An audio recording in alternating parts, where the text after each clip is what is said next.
Hey, Rambo. Hey, How's it going? going good.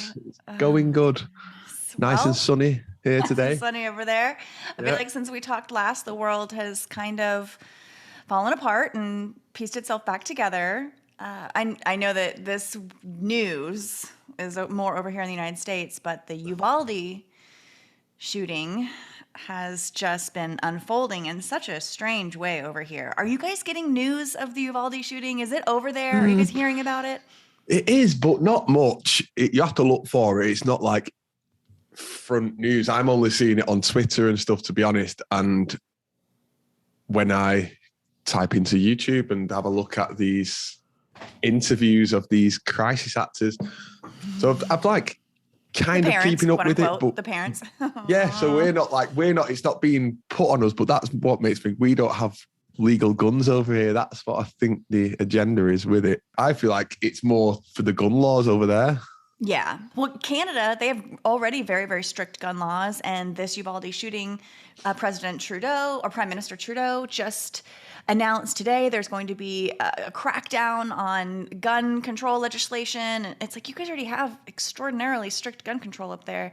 But it's just reactionary. It's theater. It's political theater. And then it's a way to get everybody in the citizenry all literally up in arms, up in arms about, getting really upset that their right to bear arms is going to be impeded on. I think the guns, we've talked about this before. The gun issue is so strange. I think that the reason that they give us guns and then threaten to take them away is for this very reason. We like to say guns are the issues, guns not the issue. And even here with this shooter, it's like it's not even mental health. Is that none of that is the issue. The issue here is that we're being lied to. Yeah, as usual. It's Per like usual. what I've picked up from it. The guy is what I've seen up to now is like, because I've watched a bit on it, and the guy shot his grandma first. Yeah, in the apparently. face. That's shades of Sandy Hook, because in Sandy Hook, the guy shot his mom and went to the school. The only one who didn't die from being shot because she called the police. And then he went to the school and just walked up in there. Yeah. Drove his car. He drove a truck, but crashed the truck outside the school, and then proceeded to carry on foot. After people had already called 911 about the car crashing in front of the school, he carried his assault rifles and just oodles of ammo, extra bags and bags and bags of extra ammo. Certain classroom. Into classroom 111. Oh yeah, of course. 111. And I don't know what it's like over there to get in a school, but you can't just walk up in a school over here. No. They're saying that the door was propped open by a teacher. No one's explaining that. No one's saying why a teacher propped open that door moments before this situation went down. Nobody has explained what exactly the door was propped open for. But the saying he was 18 years old.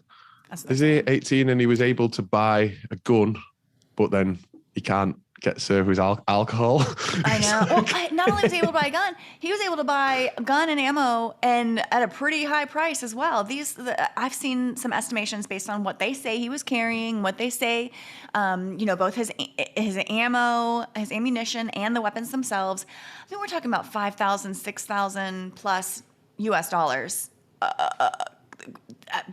To buy these things, to procure these things from a store. And that's what they're saying, that he actually bought these legally from a gun store. But these are not, he's an 18-year-old kid in Uvalde, Texas. Uvalde, Texas is a sleepy town. $6,000 is a significant chunk of change for anyone, much less an 18-year-old with no job who lives with his grandparents. How does he have access to this much money? Again, they used that little photograph with a blue background like they did with the Sandy Hook guy, like they did with the Nashville bomber guy. It's like the same one. And then there was that big hoo-ha about they've changed him to a white guy. Did you see that? Where they'd like changed the tone of him, and that's just to cause more. And his last name is Ramos. Something. Rambo. Rambo, no.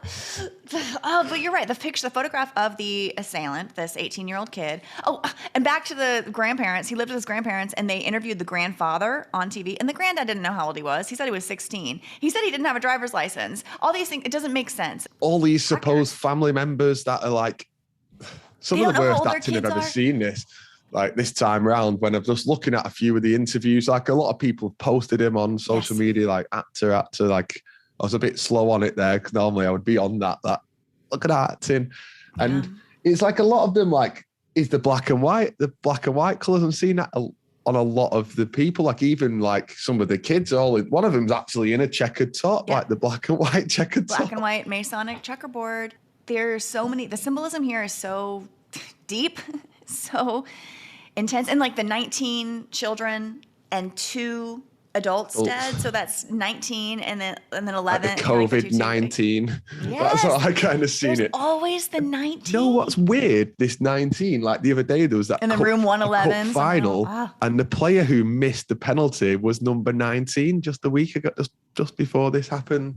The Chelsea player who missed the penalty was number 19. The numbers, it's popping up. It's like and it's this May time again, this George Floyd month. It happened on the 2-year anniversary. Of course it did. And what I seen, it left 220 days in the year remaining from that day. Oh no, really? Yeah. So that was another little. Oh, okay. Actually, I have that wrong. It was faces. The 24th, and then the 25th is. So they had almost anyway. Yeah. They had these like pictures. So originally they said 15 children, didn't they?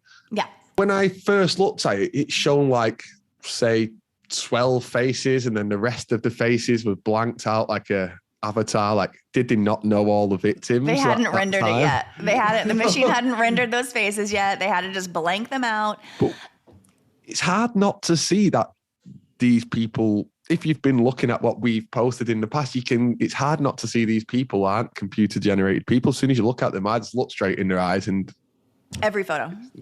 All of them. And then even Ramos, the assailant, even the guy who changed whose color they changed, they manipulated. It's like, you guys are it's a digital photo. They can tweak it however they'd like. He could be purple for all we care. I'm surprised he wasn't purple. Because I posted something yesterday about, just on Instagram, it was a kind of a repost I've already done, but I changed it to be around these school shootings. And I had 2 people message me saying they know people who were shot. In Uvalde?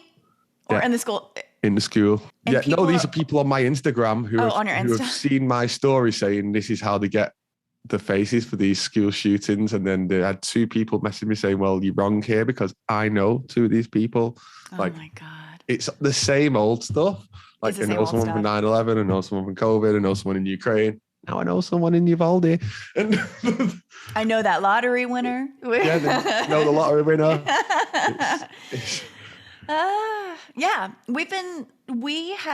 We feel this. We feel the heat from the comments. I remember when I was first really dipping my toe into human vibration stuff, and I was sharing about September 11th, my thoughts on that.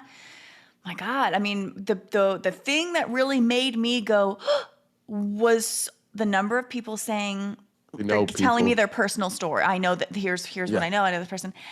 And at first it gave me pause. It really did. I was like, oh God, like I need to chill out, But then I noticed that all the stories were the same. It was the same, even though I was receiving the messages from different people, but it was essentially the same message. And it's like, what's going on here? There's either a bot army, or on the other side of this, genuine people, real folks, living, breathing like you and me, actually get kind of caught up in a lie. I lean to that bit with the DMs of that it is real people that just either they want to be a part of it, or they feel, I don't know, they've been emotionally attached to it, haven't they? Like, you can't really say nobody died because it doesn't go in. It sounds too horrific to accept that nobody died. Do you know what I mean? Like some people cannot accept that nobody did die. It has to be, why would they make something up like this? You know, Yeah. they wouldn't lie about all these kids dying, but of course they would. Isn't it so ironic that in defending, okay, we're saying nobody died. Everybody lied, nobody died. And in defending their position, they lie. They're like, you're wrong. Yeah. I know someone who died. And it's like, now you're lying. Yeah. They're lying to uphold what they believe is a Sometimes I feel like, have they seen Strange. a comment? Have they seen a comment on a post from somebody saying their relative was there? So then they think to themselves, oh, I've seen a comment, so I know that that's real because I've seen a comment on Twitter saying that was my kid or whatever. Do you know? Yeah. I think it could be that. You know, it does confuse me sometimes because even before I was like looking at things of it all being lies and stuff, Yeah. I still would never be the type of person to feel like I have to defend it and like I know somebody there. Right. It's a bit weird. It's a bit of a weird one. And even if you're okay, all right, let's untether this knotted yarn. Okay, so even if you're there at one of these events, okay, let's say that you were at the Las Vegas shooting. People were there. It was a real concert. There were actually people there. It was a real concert, so you could be in the crowd. Okay, let's say you were there, or at Astroworld, or whatever. Let's take one of these, these recent mass tragedies. Astroworld wasn't a shooting, but it was still like a mass casualty event at like a concert. Okay, so people can actually be in the crowd, and they can be witness to the chaos, to the extreme chaos that begins to unfold at the onset of these tragedies. With Las Vegas, it was the gunfire, the sound of gunfire, machine guns, this automatic assault rifle, machine style weaponry. So when you hear that and you see people screaming and you see people running for their lives and you yourself begin running for your life. You was there, yeah. You were seen there, it happen. and it was real. Yeah. And if someone were to tell you later that it wasn't real, you would be furious. You would defend it with every ounce of your being because you felt it was real, because it was real in a sense. Back to the haunted house allegory, if you don't realize you're stepping into a haunted house, all those boos and thrills and scares and all that's gonna really, really get you, because you don't realize what you're entering has been preset, pre-designed, pre-programmed. Every sound, every scare is manufactured and ready for you to experience, and you're kind of none the wiser. But so it feels very real. So these events, they mix. It's the theater of the absurd. It's really happening in a sense that it feels, the chaos is real. The chaos that ensues is very real. But the kernel, the tragedy at the center, that is false. That is false. But all the chaos that comes with it is it's all real. Once everyone starts running and that, it doesn't matter if there's any guns are going off or not. You're just running, and that's all you need to be part of. Really, it's the illusion again, and and you really don't stick around to see the bodies on the ground. Show. You're out of there. And what was it? It happened like just a few days after this other shooting. In the supermarket. It's like. Yep. What are the chances, Top supermarket in Buffalo. Yeah, the whole story is President Biden visits 2 mass shooting locations in less than a week. And, is he talking about knocking this school down already now? I've seen someone post this today. They're talking about knocking this school down. They did that to Sandy Hook. Yeah. This whole school, the whole thing. Maybe it wasn't even a school. It wasn't even. It could have been a school. An old school. An old school that was just ready to be knocked down anyway, and they had one last hurrah. And this, again, you guys, this was on the last day of school. It's like as everyone's leaving for summer break, they knew the school itself, nobody would be coming back into it. You know what, Rambo?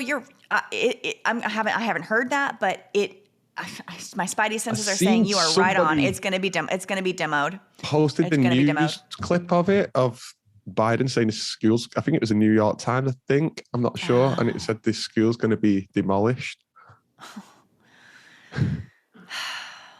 With that, that's another thing. Did you ever? I don't trust this video as real either. But on that Las Vegas shooting, there was a video out there of like somebody's mobile and these people are all running. And then the guy who's holding the phone says, "Stop running. It's fireworks. It's only fireworks. Why is everyone running?" I've still got that video now. I posted it on Twitter a while back, but yeah, it's still, I think that's still part of the thing to feed the conspiracy side of it. You know, that's, you know, in a way, they're right. It is fireworks. It's TNT. It's a display. Oh my God, this goes back to theater of war. You know, oh gosh, this all connects. The lights, the sound, the staging, the smoke machines, all of it. Like if you were to have an excellent stage production of anything, of any play, what do you have? You've got your stage itself where the stage is set. You've got the lighting cues. You've got your audio sound effects cues. You've got your special effects cues, which can be as simple as like a smoke machine. All of these things that we understand to be a part of a dramatic production of any play. These are all elements on the stage of these tragedies, but also in this the theater of war, and they literally call it theater of war. Anytime an official battle, an official act of war, they call it a theater, and that's not my word. That's how the military has been describing battlefield action forever. The theater of war, and I think that for the majority. I think all soldiers are witness to an extraordinary haunted house. They don't realize that they're in a haunted house. They are entering into a space where at any moment they believe that they are at risk of life and limb. They believe it. It's hammered into them every second of every day that they're about to die, that they could be about to die. And then all the sounds, just like Les Luthor, shout out to Les Luthor, you know, he was on the ground in Ukraine. What did he always say? He said that it was the sounds, the air raid sirens. That just cued you up. It got your adrenaline running. You heard the sirens, and then you'd hear things off in the distance. You'd see smoke rising in the distance. And what does that require? It doesn't actually require any war weaponry. It's just staging. It's just theatrics. It's cue the lights, cue smoke, cue sound. I know I've talked about this quite a few times, but the Manchester Arena bombing, so that's quite close to my home. So there's people who I can come across who was there. You know, they was there, and when they hear me say I don't think it happened, it's just like they can't get it that they didn't see anything. They heard the bang. Yeah. Everyone ran. Not a single out of all them 20,000 people out there, not a single person caught it on the mobile phone. Nothing. Not a single thing, not even a bit of smoke. Well, so our brains are all part of the illusion. You don't, like we said then, you hear the bang, everyone runs, you were there. You've seen a little girl, you've seen a little boy who got bombed, you've seen it in the end in your head. You'll see that on the news and think, I seen them I was there. At the concert. I seen him. Yeah. And you just said illusion. Which is exactly what it is. Our brains are wired to be receptive to illusion. Our brains are pre-wired to fill in gaps, to work with illusions, to do, like our brain, if we're like, why do optical illusions make us go, because they show us that our brains are doing stuff in the background, making quote unquote corrections for us that we are completely unaware of. It kind of make you feel it as well. Like I went to this place, like I think I've mentioned this as well. I went to this illusion place in Mexico, and it made you feel like you was walking downhill and uphill when it was the opposite, and you could feel it in my body. Yeah. So I was walking up a hill, and it felt like I was walking down a hill. I don't know how. Yeah. What's up is down and down is up. Yes. And our brains are hijackable. Our brains are so easily hijackable. I like to say the only planes hijacked on 9/11 were our plane of understanding and our plane of consciousness. But, you know, the human brain is susceptible to illusion. And whenever we enter into these extreme states, our brain's already going into fight or flight mode. And so let's say that your friends were there. They were at the Manchester bombing. Yeah. The illusion is that they hear XYZ And then their brains will fill in the gaps. You know, they hear all the confusion, all the chaos, and then they don't have to see anything, but it's basically a living optical illusion. It's real. It's There's real. no way. So, I've had this conversation with a lot of people around Manchester, and I was out in a different town on Saturday, and I was speaking to somebody, and this kind of come up, like, and he was open to it, but they were like, but I was there. Like, and I was like, yeah, but what did you see? Like, right. And it's just like, nothing. Like, they didn't see anything, but they heard the big bang that like everyone was running, and then they were all locked in anyway. And then it's just like all set for that. The security guards who were locking people in, they don't know that it's fake. They're being told, lock all the doors, keep them all in safe. You know, so they're doing their job. It's just orchestrated, isn't it? You know, to be. There's a hidden hand up at the top of the chain, the very, very top that we can't see. Every rung below that, everyone's just doing their job. The security guards, they are not in on the conspiracy. They're not. They're just doing their job. You know, even back to the Uvalde PD, how this goes down in Uvalde. The people are like, how does this go down without everybody knowing? If it's a hoax, someone's going to say something at some point. Someone's going to fess up and say, guys, I really believe that everyone believes that they are doing their job. Every officer that shows up that day and doesn't go in or whatever, and they're like, oh, the police didn't do anything. They're told not to do anything. For an hour, they didn't stop the shooter for an entire hour. And then they had a team, guess who did? Guess who did? Was a team of special agents. Ooh. Special agents were the ones who went in and had interface with the so-called shooter and killed the so-called shooter. Killed the so-called shooter. Oh my God. Yeah, these quote-unquote special agents. And so the actual responding PD, the boots on the ground, the Uvalde School Police Department, which was, this is something, it's very, very strange, but the Uvalde School Department had their own police force. So the Uvalde School PD, which is separate, like has its own sheriff. It's very strange, but it's separate from the Uvalde City PD. And this is a tiny town, y'all. Like there should be no reason that the school ISD needs its own police force. However, they didn't see. They didn't have their eyes on. They were held back for a reason because there was nothing to see. If they did see it, they would bear witness to the nothingness. But we weren't allowed to. No real people were really allowed to be in there. And it's always the same kind of story. So like in that Manchester bomb, the firefighters and police weren't allowed in for like an hour afterwards and stuff like that. So nobody could get saved. Loads of lives were lost because the emergency services was outside for an hour. Yep. It's always like the same old script. And no footage of any bodies being removed in body bags or anything. No. Something that I always wonder, right? How did he get these Christ stats? Are they paid or are they just part of the bloodlines or whatever it may be? I don't know. See it being Those a job. Parents did not know anything about the kids. Oh, nothing. And nothing. They didn't know how old their kids were. They didn't know what grade their kids were in. They had no emotions. It was so bizarre. Fake emotions. It's fake emotions. Not a tear was shed. Not one tear. One. Not one tear. When you are legitimately in the throes of sorrow and overcome by emotion, it shows on your face. It shows on your face, and your face is absolutely contorted in such a way that it's almost grotesque.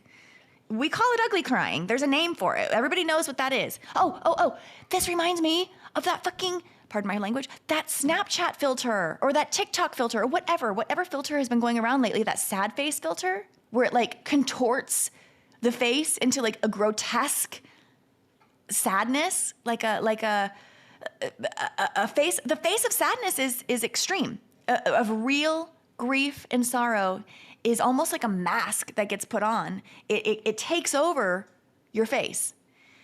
These people just didn't have it. These people they did not have that Snapchat filter on. Let me tell you. They were just like stone-faced. They were just like emotionless, just casual.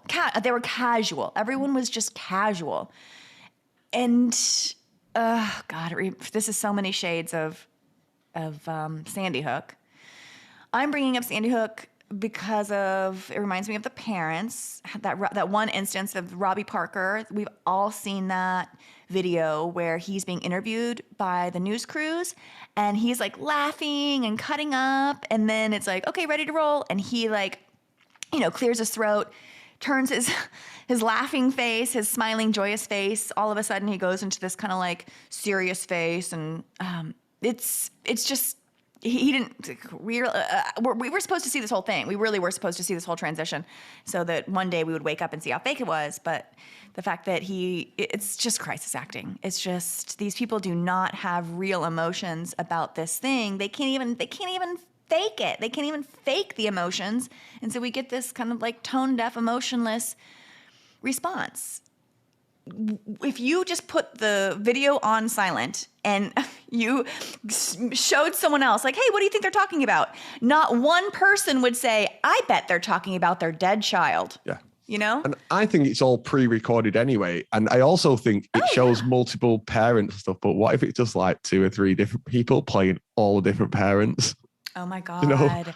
Is that done on purpose or did people, well, obviously people don't see it. People don't see that there's no emotion there, do they? Because it's too deep that it's children, you know what I mean?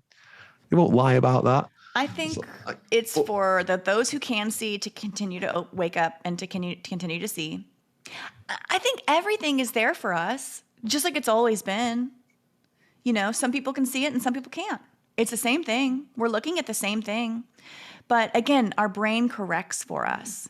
If your brain is not aware that these can be faked, these can be simulated, these can be unreal. If your brain's not aware of that, if you're not hip to that, your brain is going to X out, is going to eliminate anything that you see visually that might make you question. Your brain's just going to go ahead and X that out. You won't even realize that it's happening. Is in it. Once your heart's in it, like, oh no. You'll see what you want to see. That's it. Yeah. Yeah, we see what we want to see. When I was watching all these interviews, I was thinking like, how do they like employ these people? Like, obviously, they don't go up and go, do you want to be like a parent in a school shooting? Like, because even like an actor wouldn't take that role, would they? That's what I mean. That's why I'm starting to think, are they just as big as the Hollywood people, these crisis actors? They had a drill. They had a drill in March. Of course, Uvalde ISD had an active shooter drill in March. You mentioned pre-recorded. What if they thought they were just participating in this drill, and that's why there's no emotion, and so they're just like making stuff up? There's always a drill. First, the Manchester bomb, the 2 years before, they had a drill. Yep. Played out exactly as the real thing went. Yep. Right before 9/11. Or actually that's the reason so many things were closed down in that perimeter block of the World Trade Center is they were having an active FEMA drill. It's like if a drill, then a false flag event can follow. Because if you look at any of the news reporters are all stood in like front of this like barrier from on the corner from the school, and it's definitely like green screen. It's not hard to see. It's not real behind them, Yeah. But like you said, then once you're in, you can't see it. And people, you get these real people that defend, because I've pointed out a couple of times, like even my dad's in on this one, like it can't be fake. The Uvalde? Yeah.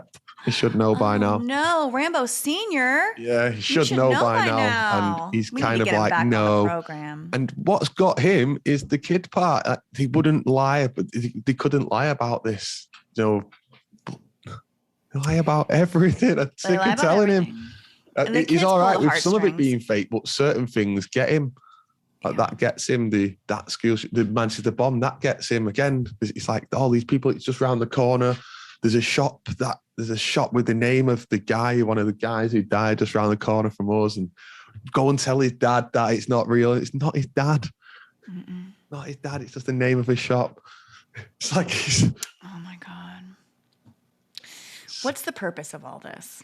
What is the purpose? What's the purpose? I feel is, again, it's just creation of reality. So they're creating fear, and also you've got your gun law thing over there that will obviously looking to change that, aren't they? They want to change that, but then you've also got people who are pro guns.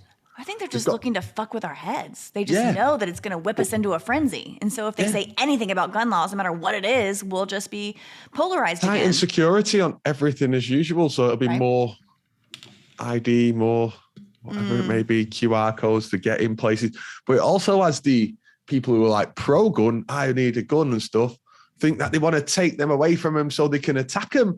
Because I've seen a lot of little memes about that, like people thinking that it's so they can take the guns off them and then they've got them and they can tap them then. It's so ironic because whenever these happen, the only thing that really changes is gun sales go through the roof. Like the gun manufacturers make money. Yeah, nothing ever happens except gun manufacturers make money. Oh, okay. This is random, but guess who's from Uvalde? Guess who was born in Uvalde? Matthew McConaughey. All right. I've been seeing his face, Matthew McConaughey. I've been seeing him everywhere. He's like, leading up to this, he's been kind of dipping his toe in the political arena. He's potentially going to run for some sort of office. Oh, yeah. Didn't he like speak out or something as well in like a court thing? I've seen a little clip of that the other day. Yep. He's been very vocal lately. And now this Uvalde shooting, and he's from Uvalde. And I'd never heard of Uvalde, to be fair. Have you? And you're from Texas. Is it one of those little ghost towns? I think it's one of these ghost towns where they just pump out ghosts. Yeah. Ghost narratives, ghost when characters. I've seen it with Texas, my first thought was, do you know where it is? But when I think of like... It wasn't when too I think far. of Texas, I just think of it as a place, but obviously it's bigger than the whole UK. Gigantic. Texas is massive. It's larger than many countries, and we have the GDP. Texas has the GDP of many countries. Is it close to you? You've all It's a few hours. It's hours. It's probably 6 hours from me. But, all right, so that's quite a way. Yeah, I was actually this weekend. I was in Houston, which is actually a little bit closer to Uvalde, and it was where the NRA was having their annual conference, the National Rifle Association, and the fact that this gun issue occurs days, like the day, like leading up, in the days leading up to this National Rifle Conference, the NRA being the largest governing body lobbying body of weapons in the United States. They are basically lobbying Congress and lobbying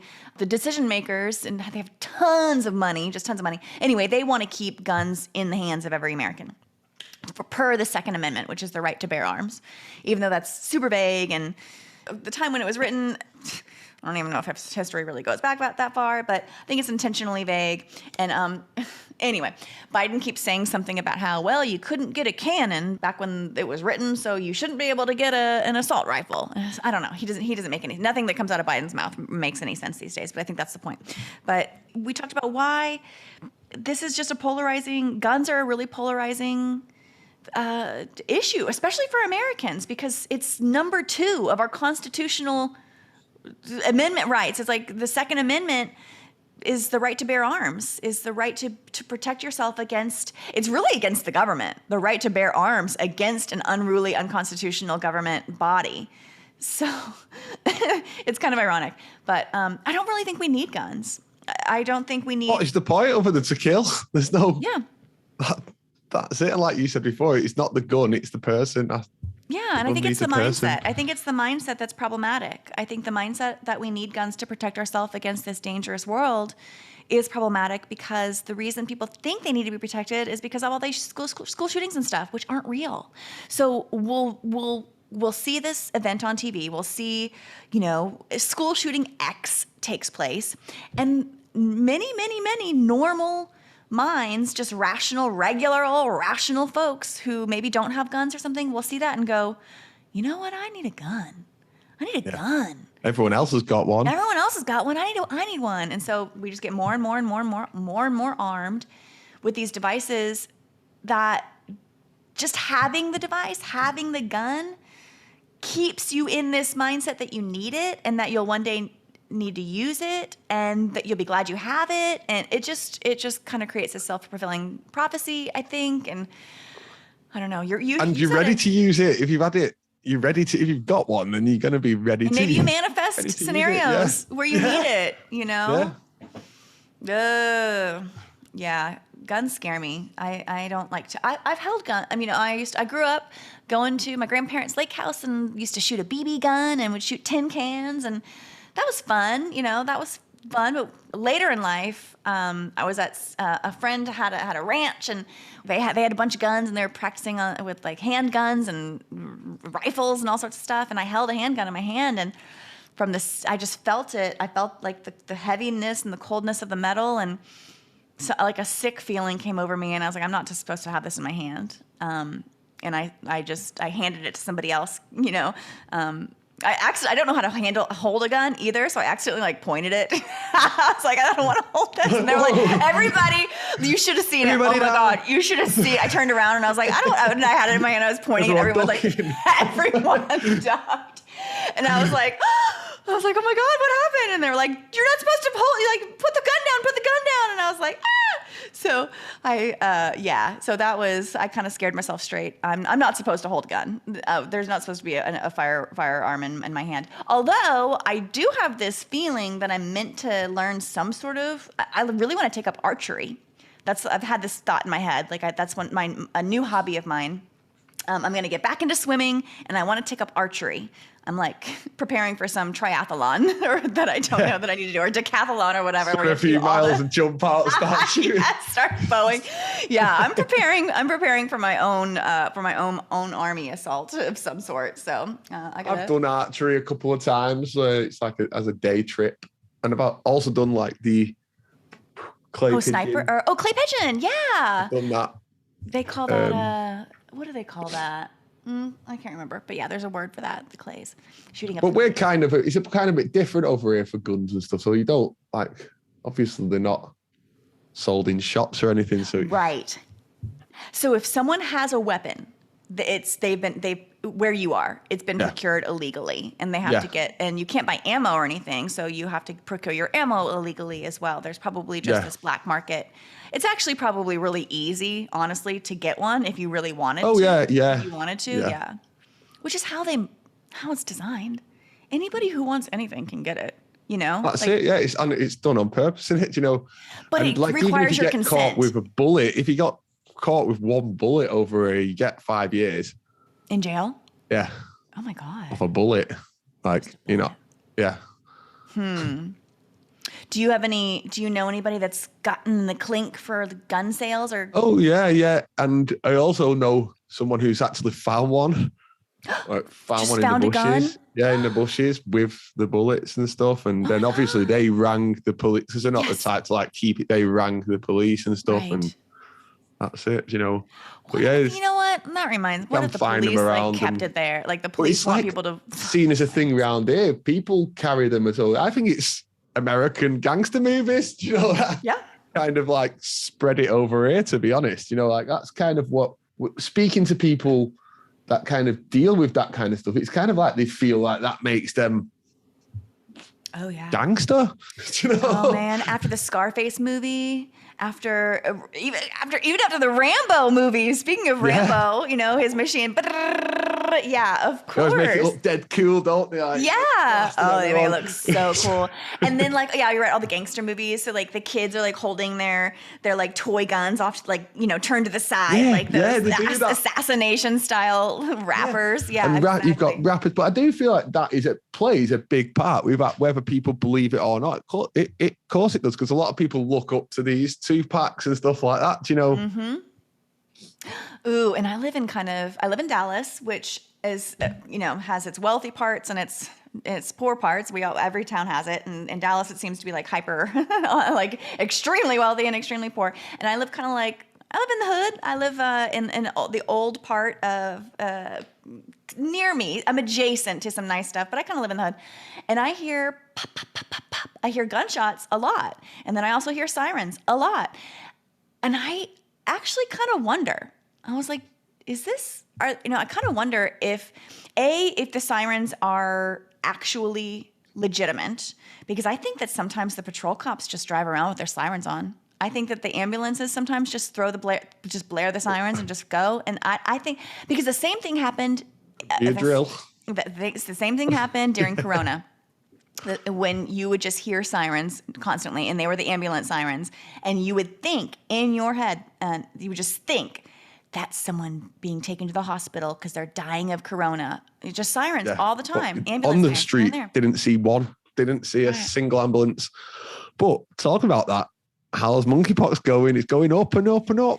You know, I feel like we've had so much noise, no one cares about it anymore. noise, that nobody cares about monkeypox here in the United States. Nobody is talking about it. It's the last thing on people's minds. I compared it. I think monkeypox is the new murder hornet, because in 2020, murder hornets were on the, they're gonna get you, and COVID was just too prescient. It was not too much on the minds of everybody that we kind of forgot about murder hornets, and that news just went out the window, and everybody was like, hey, whatever happened to those murder hornets? And the same thing, I think the monkeypox is the new murder hornets. It's gonna fade away because we're not giving it any attention. Up on my phone today on a notification from like the news. What is it? People with monkeypox must not have sex. Oh my God. That's what they're saying now. So I don't know where they're going with it. I don't know. I actually screenshotted it. I was going to post it on Twitter today. This is so back to the AIDS thing. This is so back to, and they used to say AIDS originally came from a monkey. I still can't figure out why it's called monkeypox. Did we ever figure that out? Because it came from a lab or something? Sounds pretty scary. Yeah. So it originated in monkeys, but when my first thought was when this popped up today, are they like trying to insinuate or want us to think somebody's had sex with a monkey somewhere, and that's how the AIDS thing came up. They were apparently some guy had sex with a monkey or something, and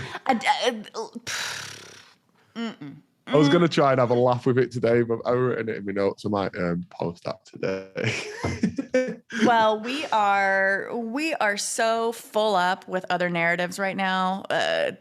Gun control conversation has eclipsed everything.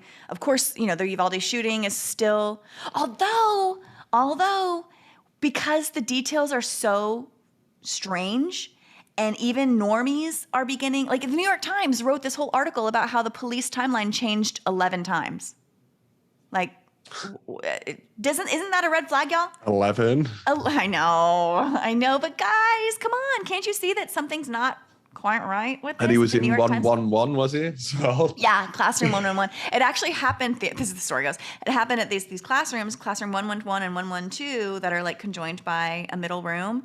And so there were some students in 112 and some students in 111.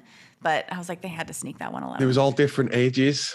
Mm-hmm. But they were all kiddos, because this was like an elementary situation. Everyone now knows what Uvalde is. Like, I bet not a single person in the UK knew what Uvalde was. But now they all do.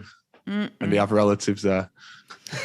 We've had some really interesting comments. I posted something after it happened. I put a few just thoughts down, and we had some cool comments. Let me take a little look at those.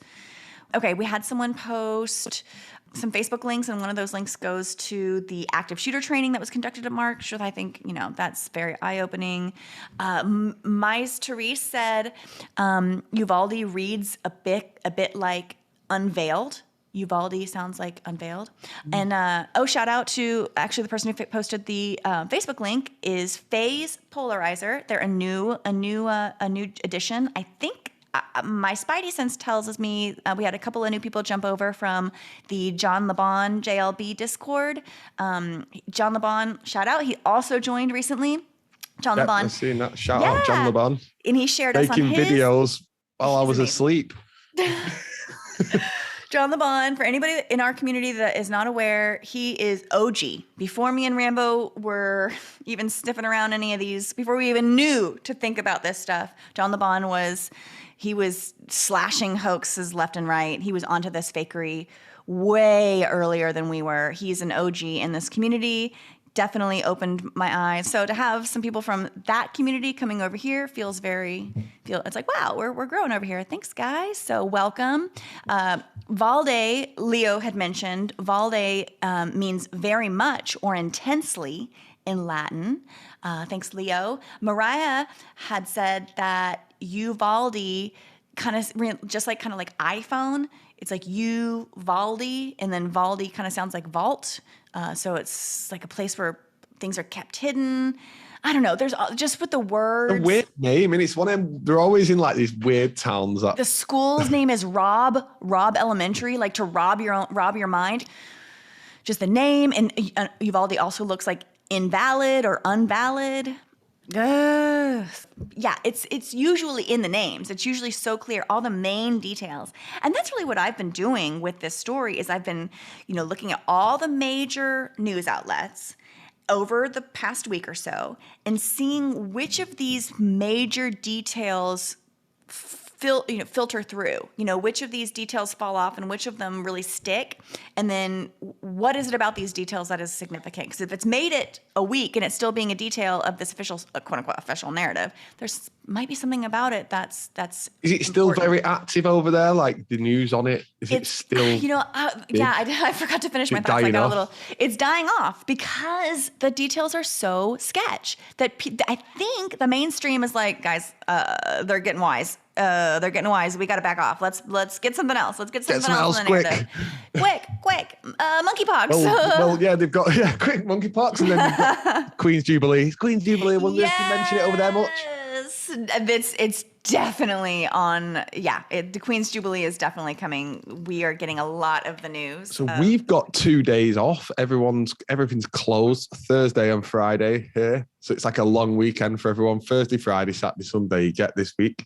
Oh my gosh. Okay, so tell me about the timeline. So this is like the practice week. I saw that Prince William is rehearsing his trooping of the colors. I bet our friend's doing her rehearsals as well. Yes. Elise, what is her name? I always get her name wrong. I can't remember now. It's yes. The Queen's stand-in. Ella Slack. Yeah. I always get her name wrong. Ella Slack. Yeah, she's busy. This is her They're busy like week. talking like, there's going to be like, I don't listen to the radio unless I'm driving and I'll just have it on, and they're talking about there's going to be street parties all over and all this. I can guarantee I won't see one single street party. If I do, I'm going to film it because it'll be a rare sight. If I see anything, I'm going to film it. Even just a street party in my area, just to see if people are really making such a big deal about it as they are on the radio and stuff. Right. It's such a big event. And I don't think it is. I've not heard anyone talk. The only thing people talk about is, yay, we're off Thursday and Friday from work. Exactly.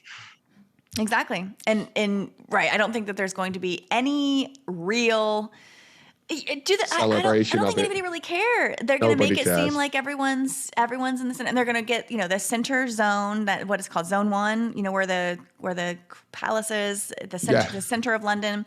And I really just learned about those zones, which I think I've always kind of theoretically known about it, but just knowing that the central, like the city of London, is different than London. And the city of London is this tiny, tiny, tiny little zone at the very, very, very, very, very center, and that's where. And they've opened up the Elizabeth line, which was just last week, and it's purple. All purple. And the line of purple. Yeah. Woo. I think you just got that there. What have I been talking about? Yeah. Line of purple. Line of purple. And then all of a sudden, we're opening up a purple line. I love it. And so so the Queen, she's had her mobility issues. Will she even be there? People asking, when will we see the Queen at the Platinum Jubilee? Is she even able to, attend?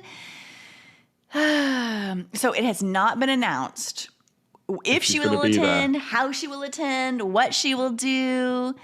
This is just so silly, and she's been driven around in this little mobility golf cart. And the new pictures of the Queen, have you seen them? All the new things, like the latest pictures. Who is this lady? Yeah, they have her looking fresh. She's looking so fresh. She certainly doesn't look like the previous version. Oh, I sent you something? How on Stonehenge, on each of the rocks of Stonehenge, they have projected.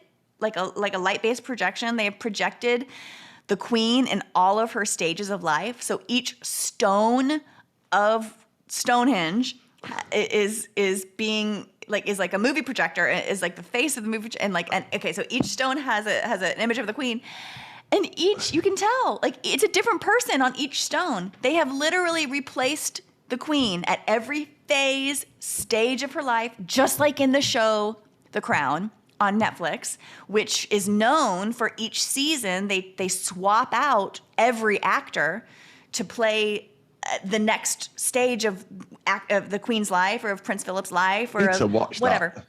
It's interesting, just even for this little anecdote, how they make a huge point. They don't keep the same actor and then put prosthetics and age them. They actually get different actors for each stage of the royal's life. That's what they do in real life, y'all. There's a different base actor who has played the Queen, for certain, maybe it's a decade. I'm not sure how it's really measured. Maybe it's just that, because when you're young, you kind of age differently. And so maybe they need more when you're young. And then as you get older, you just kind of look, she's looked like an old lady for 50 years. Yeah. She's been Never like the really same. aged. Yeah. And so like they've kept Far that as last I one in. remember. Ella Slack's she's had good job security for quite some time. Yeah. But I don't know, Rambo. There's something about It was weird here yesterday. everything's coming to a head. Feels like everything. In pubs here yesterday, if you went to the bar and said 1952, you got a pint for 6p. Why 6? If you went to the bar and said what? 1952, and that was in quite a lot of pubs yesterday. So if you went to the pub and you just said this magic word, which is 1952, and that's when she took the crown. Okay. Yeah. If you said that, you got a 6 pence or how much? Pint. 6 pence pint. And is that, I'm assuming that's pretty cheap, yeah? Yeah. If that means probably not even, what is it, 10 cents to use maybe? Oh my gosh, it's that. basically free. Yeah, basically free.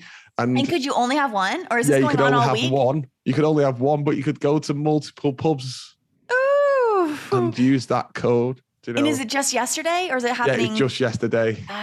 Because I guess that was the exact day. Maybe it was like the anniversary. And then we've got the Thursday, Friday. I'm sure there'll be stuff on. But if I see one celebration, I'm going to film it and we'll post it because I don't believe anyone's celebrating people it. don't care. Oh my gosh, there's been so you know how on the past couple of podcasts we've talked about what comes next. When they officially announce that the Queen has died, everything in air quotes. When they finally announce that. What's the future? Theoretically, succession, it'll go to Prince Philip and or not Prince Philip, but Prince Charles. And anyway, so that's like the line of succession. But I've seen discussions on maybe we should make a celebrity the Queen. Maybe we should make a celebrity the King and maybe we should just redo how we do the monarchy. Why do we have to keep it this family? Presidents. It's interesting. It's interesting. And there's lots of discussion on will the monarchy even survive if the Queen, if and when the Queen passes, will it even survive? I guess because she's reigned for so long, she's been, the longest reigning monarch ever. There's really been no opportunity for this type of discussion. But my goodness, isn't it interesting that we at this, what feels to be just a really significant turning point, like crossroads for us as humanity, that they're having these major discussions about this system, this pillar of how the world works. The monarchy is synonymous with UK and everything really, some people say that the United States really never left. We're still all the city of London, and we never really left. And a big thing I thought is how Camilla is now the Queen. Like she's Queen's the consort, Queen, yet Prince Philip wasn't the King. I know, it's so strange. Weird. Yeah. And you mentioned that, like, what happens if Camilla becomes Queen, and then Prince Charles dies, passes, and then we've got someone who's a Queen who's not even the royal family. I don't know. That would be a weird one. Very. I kind of look. I think things will be quite fun when she does go and we get to see we'll see a whole new direction. Oh my gosh, we're gonna see a whole bunch. And of course everything's purple right now for the Queen. And I'm looking at all the pictures and literally they're decorating everything, the color. It's the Platinum Jubilee, but instead of decorating in platinum, which is just kind of like a silvery color, they are doing it in purple because royalty, But line of purples, Purple being, if you're new, I'll do a real quick, but purple is an illusion. Purple is an optical illusion we experience in our mind. There actually isn't purple on the color wheel. You think of the rainbow, it's Roy G. Biv, red, orange, yellow, green, blue, indigo, violet. Nowhere on there is purple. And people go, what about violet? Well, violet's deep blue. Violet actually isn't purple. Roses are red, violets are blue. They are, they tell us that. Violet is a shade of deep blue, like the ocean, like the deep, deep, deep ocean blue. Okay, so what happens when you have red on one side and deep, deep, deep ocean blue, violet on the other side?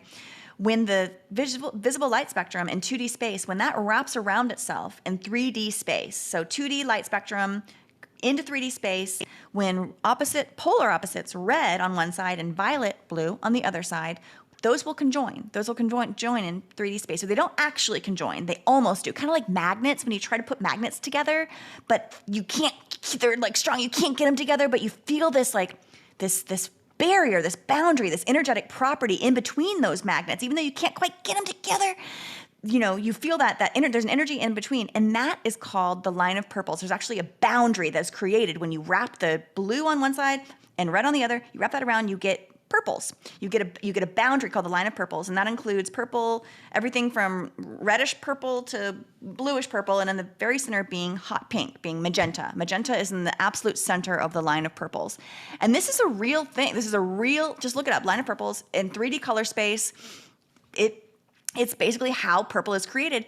And we experience this property, this energetic phenomenon conjoining red and blue. We experience that as purples in our mind. We actually, it's kind of an optical illusion for us to make sense of this wrapping of the 3D. And so yes, we can see purple. Purple is real. We can actually see it. It's real, but we're experiencing it in our mind versus it really physically being there. Like, oh, what about purple things in nature? Well, we're still seeing that in our mind. We're just experiencing this place. We're just experiencing this place in our mind. And, kind of brings into question the colorblind people.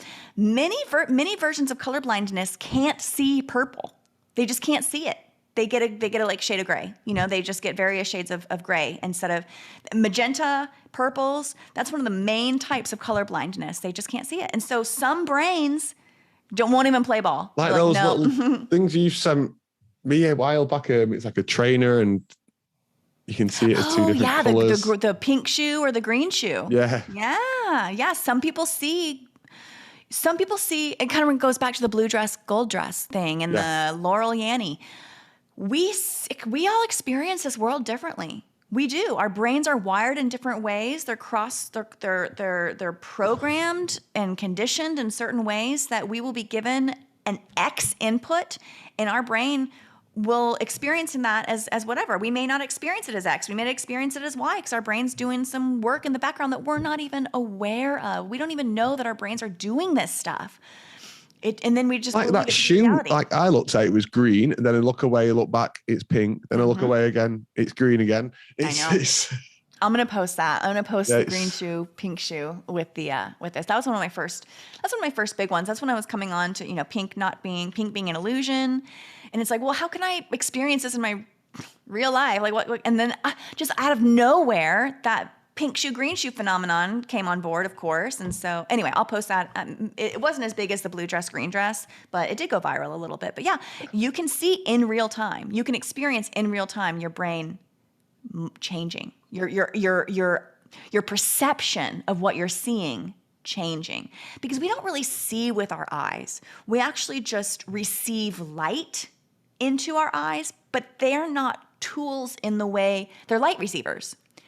The brain sees. The brain, where the eyes wire back to. If you go to the wiring of the brain, the eyes are just cameras. They're just cameras positioned, but the camera's not actually seeing anything. The camera's just taking in the light, and then what's seeing and processing the information is the lens doesn't see. It just passes through and takes it in. But yeah, deep back where it's all really happening in our brain. So we should. I don't know. It's a good lesson to learn that what we are experiencing in this world may not really be. It's just what we're processing it to be. So I don't know. That's like a bigger lesson for everything, really. But yeah, purple. It's no surprise to me that the color of illusion, purple, is the color of royalty. Because royalty, I think, It's an is illusion. now and always has been an illusion. Always. Like it is now with the character of the queen. And I think if you dial back history for as far as it'll always dial has back, been. it always has been. It's just characters.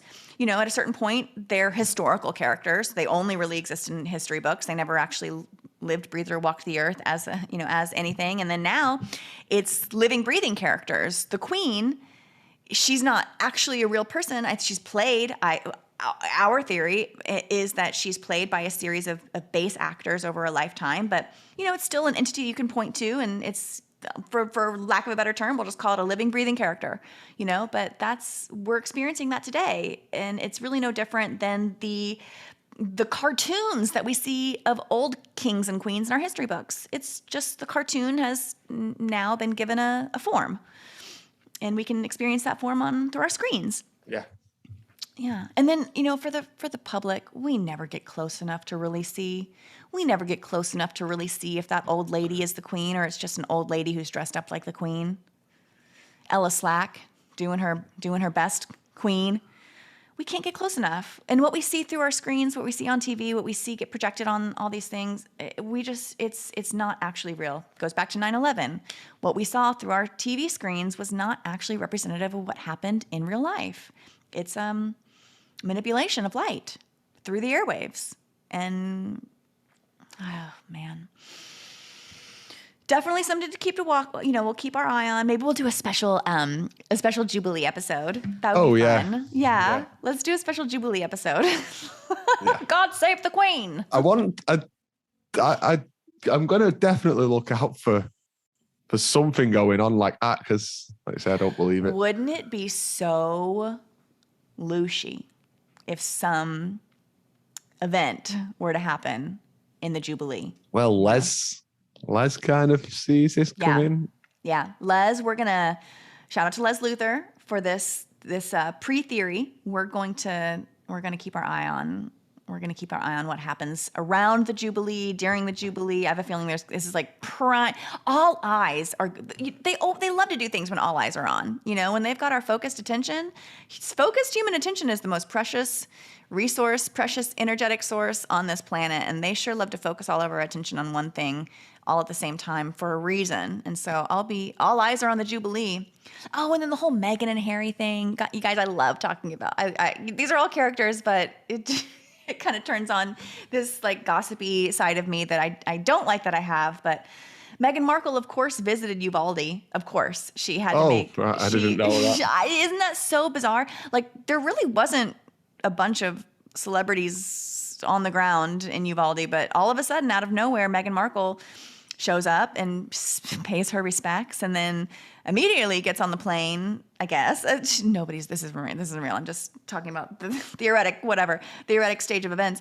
And then, gets on the plane, and now her and Harry are going over to the Jubilee. And so, of course, the conversation is Meghan, fresh from paying respects to the families of the victims of Uvalde, rushes back to be by the Queen's side. I can only imagine what the headlines would say about it, and then just whipping everybody up into a frenzy. Anyway, polarizing. Polarizing figures. Meghan Markle is a polarizing figure. Why is purple so important? Because it's created out of polarity. Polar opposites, red and violet, conjoined together to create an energetic, powerful entity called purple. Meghan Markle, she's no different. She's a polarizing character. Some people love her, some people hate her. Same thing with the Queen. She's always been a polarizing figure. Some people absolutely love the institution of, the monarchy, that love the Queen. And then some people think she's a satanic pedophile who hunts children on her estate in wherever, the kids are just buried in the garden. I remember that used to be a big narrative back when I was really into a lot of those pre-2020. I really thought the Queen was eating babies. I sure did. I'm guilty. Same. Guilty as charged. Same. I'm so glad I don't anymore. I'm so glad I just realized that she's a fictional character. Lot less. Meghan traveling to Uvalde and not to her sick father's side. See, they can position it.